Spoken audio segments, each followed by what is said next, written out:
In this video, we are going to show you how to adjust transparency in CorelDRAW. Now, this is mostly for images, graphic design wise. So this is on Adobe, on the Adobe tools, your opacity, right?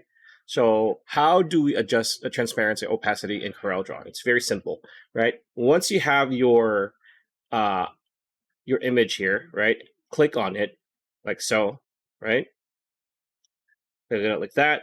And then look at your left-hand side. There is a transparency tool on the toolbar here. Click on it. And this small bar on the bottom of the image will appear.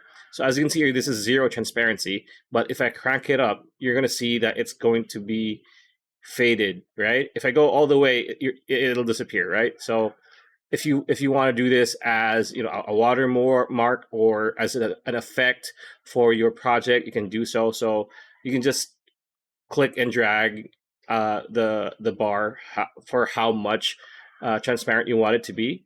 It's that easy. So pretty much it. That's the video. Hope you liked it. Like, comment, share, subscribe, ring that bell icon. We'll see you on the next video.